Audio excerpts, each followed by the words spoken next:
Hello, beautiful friends. So this is the fourth time I've started this video. There's been so many loud sounds and the birds were going crazy and all of it's really exciting. So we're checking in with our inner child cards today, all right? And the bottom card here is the High Priestess. I personally have been feeling really deep in those realms of the subconscious, of working with that inner and outer mystic, and really being more in tune with my own intuition and following the path along the way. So we're checking in with the masculine and the feminine, the shared energy, and where this is taking us. So we're beginning with the Emperor's New Clothes, the Emperor for the feminine. Now I've noticed lately the feminine and masculine energies are kind of, they're not as distinct as usual. Like the lessons are kind of interchanging and swapping. Like we're working on similar stuff in different ways. So take the masculine and feminine components lightly and just, these are the two parts kind of at work and at play, both within us and within our unions. So we have the Emperor's New Clothes, the Emperor, so the shedding of the ego, shedding of the fantastical reality and the being present really what is. Now there's a tricky balance with that, right? Because we want to be able to cultivate what it is that we want moving forward and cultivate this bigger, brighter vision. At the same time, we've got to be real with what's showing up around us. Now, I know some things are like, just feel it, tools of manifestation. Well, I really believe that part of not spiritual bypassing is being really present while holding the energy of what is to come and starting to integrate it ahead of time. So if you can feel it, it's on its way. The more you feel it, the closer it is, right? But then the closer it is, that's when we start to feel out to what's coming next. So this is a constant dance and a balance. In the story of the Emperor's New Clothes, he's completely blindsided by what's being put in front of him, and he's blindlessly trusting. So I think in that, the invitation also is to kind of come back to the self. Where can you really embrace and embody all that you are and all that you are showing up in? All right. There's a lot of silliness in this card too. I think that there could also be an invitation around more stronger play of that sort of thing. Okay, so we're going to move over to the masculine, which is showing up as Snow White. Okay, so what I'm seeing forward with the Snow White energies, which is the same as the Hermit card, is there's a lot of this inner introspection. So as we work with the ego and the inner introspection, it's almost, to me, sometimes this card reminds me of the Death card, just how it's pictured here, because she is in such a deep rest. So I think that's like this death of the ego, this purification of the ego. And it's not just through this lifetime, but all the lifetimes. I know personally my dreams have been so vivid in other realities, other dimensions, other timelines, past lives. It's hard to discern exactly what they are, but they're not they're parallel to this life regardless of what's going on. So the invitation is really kind of going into this subconscious realm, mining, excavating the clarification of the ego, which comes forth in the story of Snow White with the witch. In the original story, I think Snow White has a comb that that poisons her head. So it's of the ego, and then it's like the clearing of the throat chakra, the choking of the apple. There was another, the corset, the tightening of the self. So there's all these different lessons that come forth in the original tale that show the shedding of this ego consciousness. Now I come back down a lot to fairy tales and what's between the lines as it relates to sacred union. That's why I use a lot of these cards. And of course that union begins within.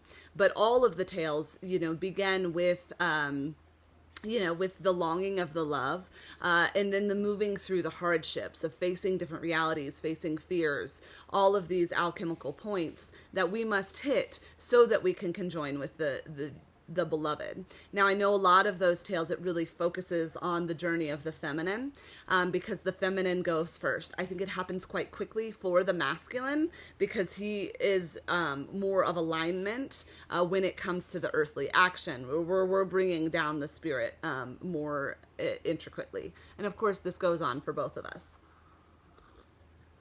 Okay, so moving forward, I just needed some warm cup of tea just then. So the shared energy actually came out as 2 cards, okay? So this is the Guardian of Crystals. This is Mother Gaia. This is the King of Pentacles, if we're looking at traditional tarot. And what I love, this is a very embodied energy. It's very similar to our Empress card in the Seers of Light. It is very embodied. Okay, so what I'm seeing with this is just like this connecting deeper with Mother Earth in the shared energy, connecting with the presence, connecting with the dream, connecting with this vibration of the new Earth. Now, what came along with it is the Two of Hearts, the Two of Cups. This is the soulmate card. This is about union. This card has come up for me a couple times in the last few days. So what I'm really recognizing here is the more we connect and ground in with this next level and layer of Earth moving forward, the new Earth, the more we're going to be able to connect and ground in our union templates within. Now they came out at the same time, so they're working harmoniously. As we connect with the inner beloved, the outer beloved, we connect more with this new template. It really does feel, and I was talking with another woman who's on the union path, that we are on the sacred union path, that a part of birthing the new Earth is the birthing of these sacred unions in the physical. There's a lot to be done with them. Now, I also like to extend the invitation. I know some of you might really identify that this energy is in one person. I would, and for some of you that is going to be spot on. I also have seen that energy move, especially like as we're learning more what the divine masculine is, how they show up, that sort of thing. Same as the divine feminine. I know there's days that I'll connect with female friends that I'm like, oh, there she is, like, and this is the lesson that I need. So these masculine components, we're dancing harmoniously with them because we're all growing and learning simultaneously and in different ways, but with similar lessons. So I was sharing with somebody, my experience of being in Appalachia, and just kind of like how great the land there feels, and how you actually have people who have very different perspectives on the same thing, but they all believe in the same thing. So the example being like, there's aliens, where we might recognize them as like positive, ET races that are helping extend the planet. There's aliens out there. They're going to get us. They're coming down. I got abducted last Saturday night. They put a chip in my head. Whereas the other people are like, yeah, like these alien forces are working. Those might have been a negative ET race, but the fact is that we're all acknowledging the fact that aliens are among us. Anyway, that was just an example, and I think it's really great that we're starting to bridge that. So it's like, we don't have to deny each other things. We can just hear the different perspectives and journeys with the different things. Okay, so when I asked where this was headed, I got Two of Wands, all right? And I really love getting these two twos together. I feel a lot of union energy with the twos. What I really like about the Two of Wands is there's a lot of introspection in the card. There's a lot of looking at self. There's a lot of mirroring. I believe we had a reading the other day where we had the more tumultuous, I think it was the Eight of Swords from the Seers of Light, which is also a mirror image. Now, what is happening in this, and so funny, I decided to put my hair in braids today, just randomly. But, she's crowned in this image of the self. So I really just feel like this purity of connection, of us connecting more with our higher selves and in embodying that in our earth magic, is coming into fruition. I'd also like to note that there's a swan in this card, and with the swan moving forward, swans mate for life. And while there is like like everyone has a reflection and a counterpart within this card.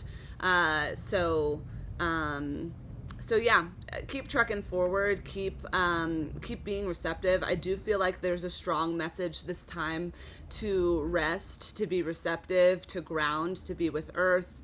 Mother Earth, hug a tree, walk barefoot, whatever you need to do to help yourself feel more connected to the purest points you can connect with. I know for myself, I've been falling asleep asking just for angels to surround me, and I keep finding all these white feathers. So this is all really positive reinforcement. Anyway, I hope that this message resonated with you today. If it did, please like, subscribe, comment. I'd love to hear what's alive for you. If you're interested in a personal reading, please reach out to me at prismhealers@gmail.com, and we will find a time, and I will go over my rates and everything with you. It would be really lovely to connect. I'm feeling very called to be of service in this way to help bridge the realms, because that's really what we're up to. So many blessings. Aho.